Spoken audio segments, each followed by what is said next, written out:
আজকে কিভাবে আমি খাসির কলিজা দিয়ে খিচুড়ি ভুনা করেছি তাই তোমাদের সবার সাথে শেয়ার করব। তো আমার ভিডিওটি দেখতে থাকো। আসসালামু আলাইকুম এভরিওয়ান, তোমরা সবাই কেমন আছো? আশা করি আল্লাহর রহমতে তোমরা সবাই ভালো আছো, আমিও ভালো আছি, রোজবাও ভালো আছে।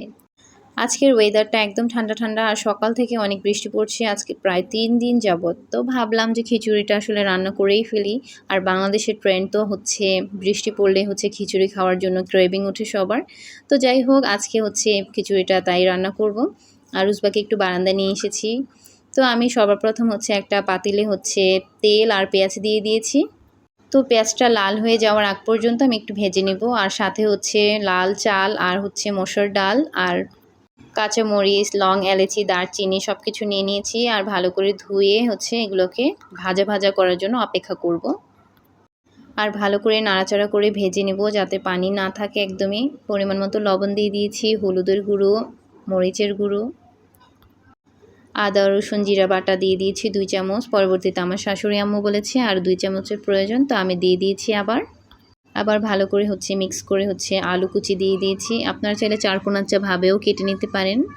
আর পরিমাণ মতো গরম পানি দিয়ে দিয়েছি আমি। পোলাওর চাউল হলে একটু পানি হচ্ছে কম করে দিব, যদি হয় 3 পট তাহলে পানি দিব হচ্ছে 6 পট। আর যেহেতু এটা লাল চাল তাই হচ্ছে একটু পরিমাণ মতো বেশি দিতে হবে, যেহেতু টাইম লাগবে। আর এপাশে হচ্ছে খাসির কলিজাটা হচ্ছে রান্নায় বসিয়ে দিয়েছি, তার রেসিপিটা অন্য কোনো সময় আমি দিয়ে দিব। এপাশে একটু নাড়াচাড়া করব, দেখতেছিলাম হচ্ছে কিভাবে কি হচ্ছে।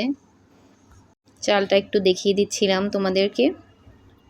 এপাশে আবার দেখিয়ে দিচ্ছি একটু খাসির কলিজাটা সিদ্ধ হয়েছে কিনা। আর পানিটা আমি আর একটু কমিয়ে ফেলবো। আবার বারবার হচ্ছে চেক দিচ্ছিলাম আর একটু একটু নাড়াচাড়া করে দিচ্ছিলাম যাতে নিচে না লেগে যায়। এই পর্যায়ে হচ্ছে আমি একটু তাওয়া দিয়ে দিলাম পাতিলের নিচে, যেন হচ্ছে খিচুড়িটা নিচে না লেগে যায়। আর হচ্ছে খাসির কলিজাগুলোও দিয়ে দিয়েছি। এখন হচ্ছে একটু পরপর নাড়াচাড়া করে হচ্ছে পানি শুকানোর জন্য অপেক্ষা করব। আর যাতে নিচে না লেগে যায় তাই খেয়াল রাখতে হবে। এই তো ফাইনালি হচ্ছে খিচুড়ি রেডি হয়ে গিয়েছে, এখন পরিবেশন করব। এই তো মজাদার সুস্বাদু খিচুড়ি রেডি হয়ে গিয়েছে। আমাদের সবার কাছে বৃষ্টির সময় খিচুড়ি খেতে খুবই ভালো লাগে। আর আমার জানা মতে বাংলাদেশের বেশিরভাগ মানুষই হচ্ছে বৃষ্টির সময় হচ্ছে খিচুড়িটা রান্না করে খেতে পছন্দ করে। আর তার সাথে যদি আচার নেওয়া হয় খিচুড়ির স্বাদ দ্বিগুণ বেড়ে যায়। আমার কাছে খুবই মজা লাগে আসলে আচার দিয়ে খিচুড়ি খেতে। তো আমি 2 রকমের আচার নিয়ে নিয়েছি, জলপাইয়ের আচার আর আমের আচার নিয়ে নিয়েছি। আর একটু বারান্দায় চলে এসেছি ফ্লেভার নেওয়ার জন্য, কিন্তু দুর্ভাগ্যবশত বৃষ্টিটা বন্ধ হয়ে যায়, সেই জন্য হচ্ছে আর ক্লিপসগুলো নিতে পারিনি। তো আমি ভাবলাম তো আমি খাওয়াটা শুরু করে দিই।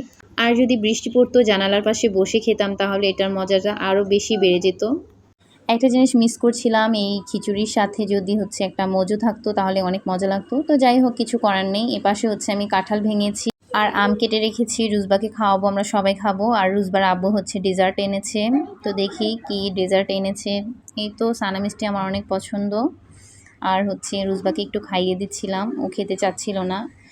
আর এপাশে হচ্ছে রসগোল্লা এনেছে, রসগোল্লাও আমার কাছে খুবই মজা লাগে, তো রুজবার জন্য নিয়ে নিয়েছি।